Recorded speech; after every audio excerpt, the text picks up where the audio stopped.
देखी जा हमारे माई बहन लोग की ज्यादा करके भाई पचरा पसंद हुई उनके पता है, क्योंकि हम लोग जागरण में जाते हैं तो बड़ी माताएं बहन जागरण में पचरा ही पहले गाते हैं। लेकिन हमारे यहाँ पे आदरणीय बड़े भैया संतोष जी का कहना था तो चाहेंगे भी भजन के लिए दोनों हाथ उठा के ताली बजा के आशीर्वाद हमारे सभी भक्त दोनों हाथ ऊपर कीजिएगा।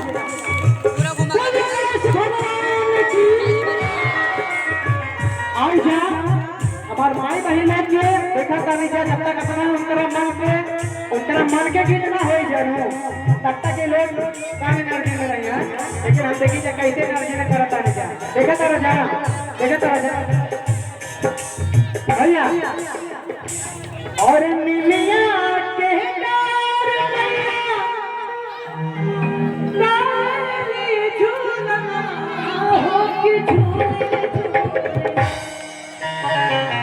और निमिया के डार मैया डारी झूलना हो के अरे हो के झूली रे कि मैया मोरी गावे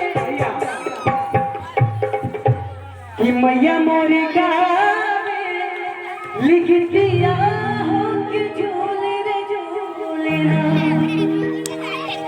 हमारे जितना माई बहन बैठल बारे बा दोनों हाथ ऊपर कीजिएगा। आप सबके लिए भजन है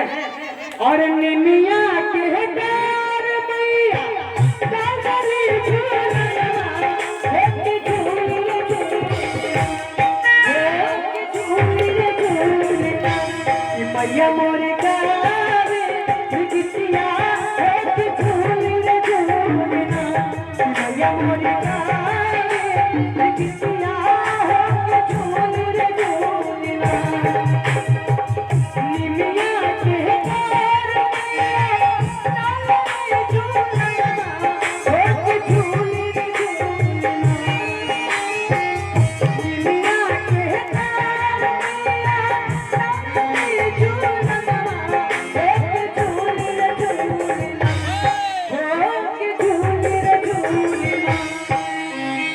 इतना मस्त गीत माई के पचरा में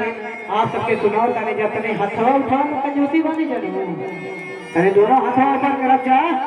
ऐसा जितना भक्ति लगाने वाले जा तब के होके एनर्जी में रह के हो काहे से कि आप सब इतना भक्त बने जा हम तक अकेले बन गए तो आप सबके अगर सपोर्ट मिले तभी ना भाई कहना है ऐसा बैठक कर लो हाथ वरना बैठी नहीं मां कम से कम दोनों हाथ ऊपर कीजिए। कहना है क्या हमारी माताएं बहन क्यों हाथ ऊपर करने में हम लोग चुनाव में नहीं आए हैं योगी के और मोदी के चुनाव में नहीं आए जितने भक्त का हाथ उठेगा उतने को माँ देखेगी। जितने हाथ भक्त हैं माँ उन्हीं को देखेगी क्योंकि जब बच्चा जब रोता है तभी माँ उनको दूध पिलाती है। तो आप सबको माँ की नजरों में रहना है। दोनों हाथ ऊपर करके कहना है क्या मैया मोरी गावे